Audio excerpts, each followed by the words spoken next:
이번 코너는 뉴스 포인트입니다. 경제 뉴스 가운데 꼭 알아야 하는 것들을 추려서 알기 쉽게 전해드립니다. 네, 하루 사이에 중국과 유럽 등 주요국 중앙은행들이 중요한 의사결정을 내렸습니다. 네, 중국의 경우엔 중앙은행인 인민은행이 지급 준비율을 재차 인하했는데 오늘 뉴스 포인트에서는 관련 내용부터 다뤄보겠습니다. 지금 자리에 권용욱 기자 나와 있습니다. 안녕하십니까? 안녕하십니까? 네, 오늘 중국 경기부양책이 나왔습니다. 이 내용부터 전해주시죠. 네, 중국 중앙은행인 인민은행이 지급 준비율, 즉 지준율을 인하한다고 발표했습니다. 네. 0.25%포인트를 인하한 거고요. 지난 3월 이후 6개월 만에 인하 카드가 다시 나왔습니다. 네네. 네, 시중의 유동성을 더욱더 풀어서 경기를 부양하겠다는 뜻이고요. 네. 지급 준비율, 지준율을 설명을 간단하게 드리면 그 시중 은행들이 만일의 사태에 대비해 중앙은행에 예탁 개념으로 맡겨놔야 하는 현금의 비율을 말하는데요. 그러니까 지급 준비율이 낮아지면 은행들이 중앙은행에다가 맡겨놔야 되는 현금이 줄어들기 때문에 시중에는 유동성이 공급되는 그런 효과를 내게 됩니다. 네네. 중국이 지준율을 내린 지 6개월 됐다고 하셨는데 이렇게 얼마 안 돼서 또 내렸다고 하는 건 중국 경기 상황이 그만큼 많이 어렵다라는 걸 보여주는 거겠죠? 네, 중국 경제가 쉽게 살아나지 않는 상황에서 유동성을 좀 풀어서 경기를 부양하겠다 이런 의지를 내비친 셈인데요. 그러니까 작년에는 지급 준비율이 두 차례에 걸쳐서 총 0.5%포인트가 인하가 됐었는데 그렇게 해서 장기 자금이 약 1조 위안, 우리 돈으로 182조 원 정도가 공급된 것으로 추산이 됐거든요. 그렇기 때문에 이번에는 0.25%포인트 인하를 한 거기 때문에 중장기 유동성이 그 1조 위안의 절반인 5천억 위안, 우리나라 돈으로 91조 원 정도가 풀릴 것으로 그렇게 지금 예상이 되고 있습니다. 네, 그러면 만약 지준율에 이어서 혹시 기준금리가 내려갈 가능성도 있는 겁니까? 네, 지준율이 내려가지만 중국의 기준금리라고 할 수 있는 대출 우대금리는 동결될 가능성이 큰데요. 그러니까 기준금리를 인하하면 미국과의 금리 격차가 커져서 위안화 가치가 계속 더 떨어지게 됩니다. 최근 위안화 약세가 좀 심했기 때문에 위안화 약세를 부채질하는 그런 조치를 내릴 가능성은 좀 낮고요. 특히 그런 급격한 자본 유출 위험을 피하기 위해서라도 기준금리는 조정을 하지 않을 것으로 그렇게 예상됩니다. 네. 중국에 이어서 오늘 새벽에는 유럽 중앙은행이 기준금리 결정도 있었죠? 네, 그렇습니다. 중국이 유동성을 풀고 있다면 유럽은 유동성을 조이고 있는데요. 다만 유럽에서도 통화 긴축이 막바지에 다다랐다라는 관측이 나오고 있습니다. 유럽 중앙은행 즉 ECB는 간밤에 기준금리를 0.25%포인트 인상했는데요. 작년 7월부터 10회 연속 금리를 올렸습니다. 하지만 그 ECB는 성명을 통해서 금리 인상 종료 가능성을 시사했는데요. 기준금리가 지금 수준에서 충분히 오랜 기간 유지되면 물가 상승률이 목표치로 적시에 돌아가는데 상당히 기여할 수 있다 이렇게 발표를 했습니다. 유럽 같은 경우에는 물가 상승률이 여전히 높지만 지금 꾸준히 돈줄을 조인 데 따른 후유증이 좀 나타나고 있고요. 그리고 유럽 입장에서도 중국 경기가 계속 악화되는 것을 그냥 모른 척 할 수가 없어서 ECB의 고민이 좀 커진다고 그렇게 볼 수 있겠습니다. 네, 알겠습니다. 첫 번째 뉴스는 중국과 유럽 중앙은행의 통화정책 관련 내용이었습니다. 이 다음 뉴스는 우리나라 국민 대부분이 가입한 실손보험 관련 내용입니다. 지금 실손보험 청구 과정을 간소화하는 법안이 국회에 상정되어 있는데 심사 과정에서 제동이 걸렸습니다. 정부와 소비자단체에서는 해당 법안 통과를 강하게 주장하고 있는데 반대의 목소리도 만만치 않다고 합니다. 이 관련 내용 자세히 알아보겠습니다. 실손보험 가입자가 많지 않습니까? 그래서 국민보험이라고 불러도 될 정도인데 그런데 국민보험치고는 그 보험금 청구 과정이 다소 복잡했나 봅니다. 네, 그동안 실손보험을 청구하려면 보험 가입자가 병원이나 약국을 방문해서 서류를 직접 발급받고 그 서류를 다시 이제 보험사에게 제출을 해야 했는데요. 이런 과정이 좀 어르신들에게 좀 복잡할 수가 있고 또 번거롭기도 하고요. 그렇기 때문에 실손보험금을 제때 청구하지 못하는 경우가 많아서 문제가 있다 이런 지적이 제기돼 왔습니다. 그러니까 실제 청구 과정의 불편등으로 보험 고객들이 청구하지 않은 실손보험금이 연평균 약 2조 7천억 원에 달하는 것으로 조사가 됐는데요.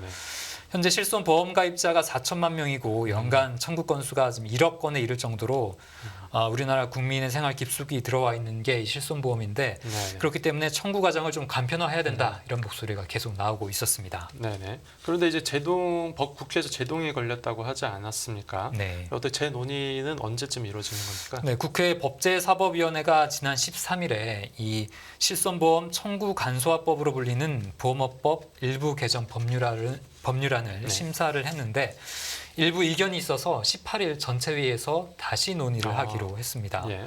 그러니까 이번 개정안은 실손보험의 보험금 청구를 위한 전산 시스템을 구축을 해서 그 가입자 요청에 따라 관련 서류를 보험회사에 전자적으로 직접 전송할 수 있도록 그렇게 하는 내용을 담고 있는데요. 네네. 그러니까 국회 통과가 좀 쉽지가 않은 것은 반대 목소리가 크기 때문입니다. 네네. 네. 어떤 반대 목소리가 나오는 거고 있죠? 네, 대한의사협회 등 보건과 의학계에서 좀 반대 목소리를 크게 내고 있는데요. 네네. 그러니까 이들은 의료법 21조를 좀 가지고 나오고 있어요. 네. 그 내용을 좀 보면 의사가 환자가 아닌 다른 사람에게 환자 진료 기록 또는 조제 기록부를 열람하게 하거나 사본을 주는 행위를 금지한다라고 되어 있는데요. 네. 그렇기 때문에 이번 그 청구 간소화법이 위법이다 이렇게 주장을 하고 있습니다. 네. 특히 이렇게 되면 그 민간 보험사의 편익만 키우는 것 아니냐라고 주장하는 게 의사들의 얘기인데요. 그럼 재논의를 해도 통과가 좀 어려운 겁니까? 일단 정부 입장에서는 법안 통과를 하는데 법적으로 문제가 없다 이런 입장을 좀 견지하고 있습니다. 네. 그러니까 하나의 예를 들어서 정신건강복지법이라는 것을 보면 네. 그 진료 기록을 보호 의무자에게 열람하게 하거나 사본을 발급해 주는 게 가능하다라고 또 규정이 돼 있고요. 네네. 그리고 보건복지부의 업무 지침상에도 보면 그 의료법 21조 적용을 배제하는 경우도 있다 이렇게 명시를 하고 있습니다. 알겠습니다. 앞으로 또 어떻게 통과가 될지 한번 지켜봐야 될 것 같습니다. 다음 뉴스는 주식시장 관련 소식인데 그러니까 상장지수 펀드 그러니까 ETF 시장에 지각 변동이 일어났다고 하는데 어떤 내용입니까? 네, 그동안 국내 ETF 시장에서 순자산 1위를 기록했던 게 보통 주식형 ETF였거든요. 네. 그런데 이번에 처음으로 금리형 ETF가 순자산 1위에 등극을 했습니다. 네네. 그 한국거래소의 자료를 보면요. 네. 타이거 CD 금리 투자 합성 ETF의 순자산이 어제 기준으로 6조 3천억 원으로 집계가 됐는데요. 네. 그러니까 고금리 상황은 이어지는데 최근 증시가 좀 주춤하자 금리형 상품으로 쏠린 것으로 그렇게 분석이 됩니다. 네. 이렇게 자금이 몰리고 있는 건 그 금리형 ETF에 뭔가 그 특별한 게 또 있어서겠죠? 네, 기본적으로는 고금리 환경이 이어진다라는 게 가장 크게 작용을 하고 있고요. 예. 특히 금리 변동성이 커지는 상황에서는 그 금리 변화에 가격이 덜 움직이는 구조가 중요한데 네. 그것을 듀레이션이 짧은 구조라고 합니다. 그러니까 금리형 ETF가 듀레이션이 매우 짧은 상품이거든요. 예. 그리고 또 쉽게 현금화도 할 수 있어서 은행 통장을 대체하는 보관형 ETF다 또는 파킹형 ETF다 이런 얘기도 많이 듣고 있습니다. 알겠습니다. 네, 그리고 또 매일 이자 수익을 또 얻을 수가 있고요. 네네. 그러니까 사실 금리형 ETF가 급성장한 것은 어제 오늘의 이야기는 아니고요. 네. 작년 하반기부터 금리 인상과 함께 몸집을 서서히 키워오기도 했습니다. 네네. 알겠습니다. 다음 뉴스 보죠. 저희가 어제 홍콩 주가 지수와 연계된 주가 연계 증권 그러니까 ELS의 위험성을 보도했는데 감독 당국에서 관련된 발표가 나왔습니까? 네, 금융감독원이 ELS 투자자들의 손실 가능성에 대해서 모니터링을 강화하겠다라고 발표를 했는데요. 예. 그러니까 최근 홍콩 H 지수가 중국 부동산을 비롯한 그 경기 둔화와 중국 경기의 불확실성 심화 등의 네네. 그 변동성이 확대됐다고 그렇게 평가를 했고요. 예. 그리고 향후 H지수 추이와 ELS 낙인 발생과 관련된 투자자들의 손실 가능성을 모니터링하겠다고 발표했습니다. 네네. 그러니까 금감원은 올해 상반기 ELS 운용 현황도 발표를 했는데요. 네. 상반기 말 기준으로 낙인이 발생한 ELS 물량 규모가 7조 원을 넘어섰고요. 네네. 이것은 전체 파생 결합 증권 가운데 약 7%에 해당하는 수준으로 나타났습니다. 네. 그리고 낙인이 발생한 ELS의 90% 가까이가 내년 상반기 중에 만기가 돌아오는 것으로 확인이 됐습니다. 네, 이 관련 내용은 계속 모니터링해서 또 추가되는 정보 있으면 후속 보도해드리겠습니다. 다음은 소비자 경제 뉴스인데 이 관련 내용 직접 전해주시죠.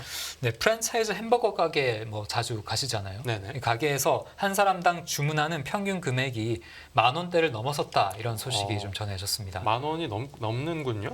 물론 그 배달비와 주문 수수료가 포함된 금액이라는 것을 좀 감안을 해야 되는데요. 네네. 한국소비자원이 노브랜드 버거와 롯데리아, 맘스터치, 맥도날드, 버거킹, KFC 등 6개 업체를 이용했던 소비자 1,800명을 대상으로 온라인 설문을 진행을 했는데요. 네. 그 결과 배달비와 주문 수수료가 포함된 1인당 주문 평균 금액이 1,700원이었는데요. 예. 그러니까 지난 2017년 조사 때와 비교를 좀 해볼 수 있는데요. 네. 10,000원 미만의 주문 비중이 한 약 10%포인트가량 줄어서 네. 47%로 이번에 나왔고요. 예. 그리고 10,000원에서 20,000원 사이의 주문 비중은 한 45%로 5%포인트 정도 늘었습니다. 그리고 20,000원 이상 주문 비중도 소폭 늘었고요. 2만 원 이상이면 치킨도 같이 시켰나 봅니다. 네, 그렇습니다. 네네. 이 배달비가 워낙 많이 올라서 뭐 10,000원대라는 가격이 낯설지가 않아 보이는데 네.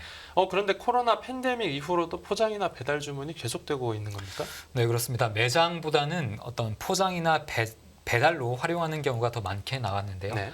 매장 비율은 42%가 나왔고 예. 그리고 매장 이외의 다른 장소 비율은 58% 정도로 나왔습니다. 예. 그러니까 주문 방법도 많이 달라졌는데요. 10건 중에 9건이 비대면 방식으로 이루어졌고요. 네. 키오스크와 전문 배달 앱 그리고 또 자체 배달 앱 등의 순으로 많이 활용이 됐습니다. 네네. 그리고 매장 직원에게 직접 주문하는 경우는 10% 정도에 불과했습니다. 네. 이 스마트폰 주문이나 키오스크 같은 경우 주문하기 어려우신 분들을 위해서 뭐 그 교육도 있다고 하더라고요. 네. 네. 끝으로 이제 혹시 그 프랜차이즈 업체별로 만족도 평가도 나왔습니까? 네, 사실 많은 분들이 제일 궁금해하실 부분이기도 한데 네네. 업체 간의 격차가 크지는 않았습니다. 예.